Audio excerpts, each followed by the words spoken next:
Welcome to Unit 4.2, where today we're going to talk about the straight line motion. We're going to go through a lot of material, but first we're going to talk about position, velocity, and acceleration. Position function can be shown as s of t. The velocity function can be shown as v of t, or it can also be shown as s prime of t, which is the derivative of position, and acceleration can be shown as a of t, which also can equal v prime of t, which also equals s double prime of t.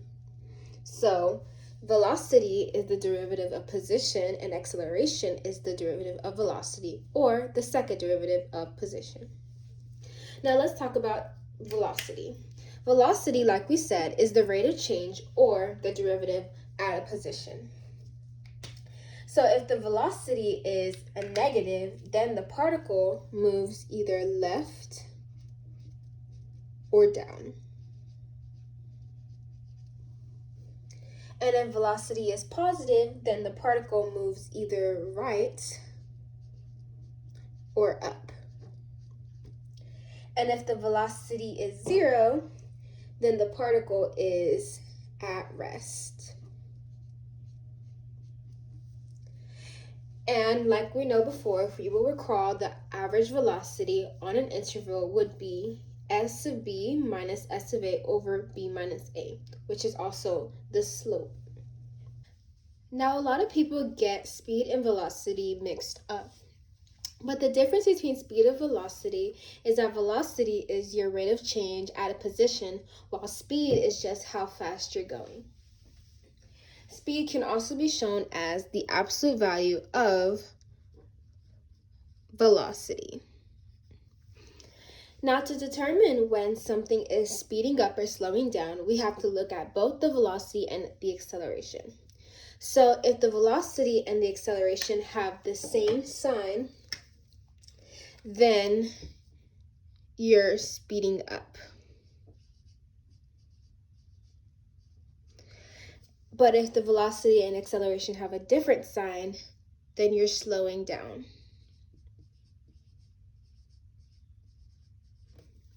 Looking at these two examples, I see that my velocity is 3 and that my acceleration is -5.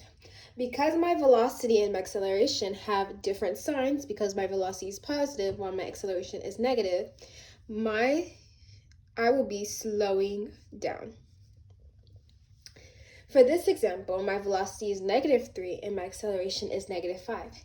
Because both my velocity and acceleration are both negative signs, I will be speeding up. Remember, it doesn't depend on if it's positive or negative. It depends if your velocity and acceleration have the same sign. They can both be negative and still be speeding up. Now that we have covered all these different straight line motions, let's do an example. We're going to go through a series of examples that implicated all the things we just learned. The first one we didn't cover, so let's cover real quick. If I was given this function, x of t equals t to the third minus 4t squared plus 3, for t equals 0, x equaling your centimeters and t equaling your minutes, and I wanted to find the displacement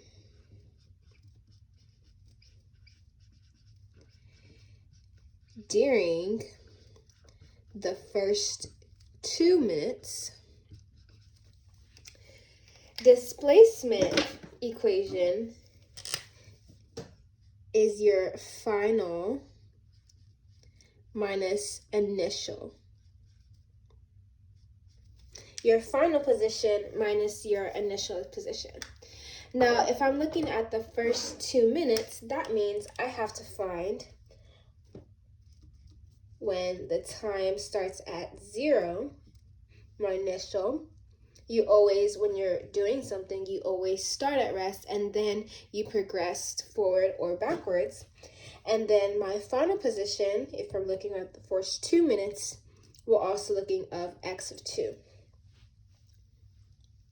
Now I've already done the math, but if we plug in 0 for every t that we have in our equation, we would get 3. And if we plug in 2 for every t in our equation, we would get -5.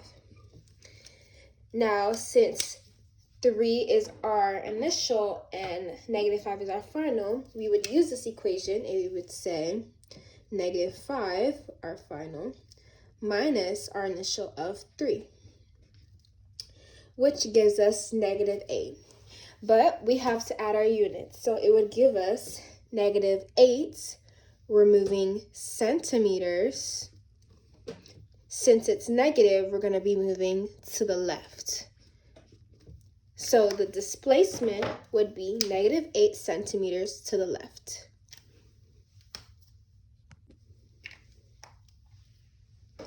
Now in this example, we want to find the velocity when t equals 4. Velocity, remember that velocity is the derivative of the position. So all we have to do is find the derivative of this equation. So x prime over t equals, we use the product rule, we move 3 to the front, 3t squared.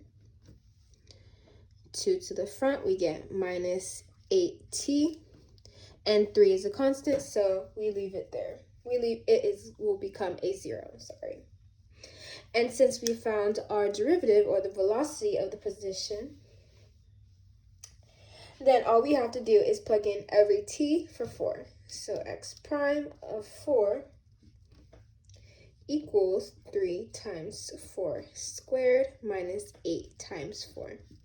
So x prime of 4, or the velocity when t equals 4, would equal 16.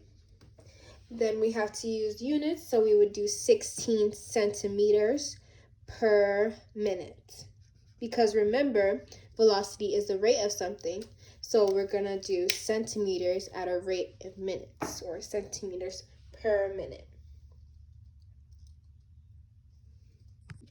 And lastly, we're gonna find our acceleration when t equals 4. So remember, the acceleration is the derivative of velocity, or the second derivative of your position. So we're gonna look for the second derivative of t. So we can recall from our last example, x prime of t gives us 3t squared minus 8t.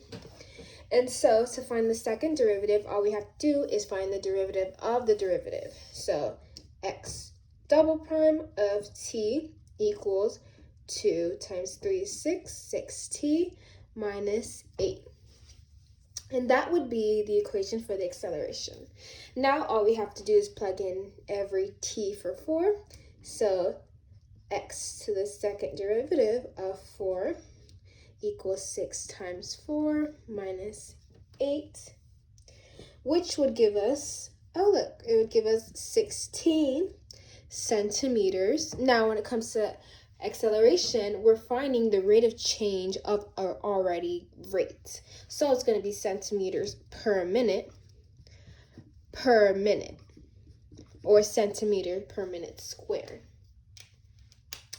And that would be finding the acceleration when t equals 4.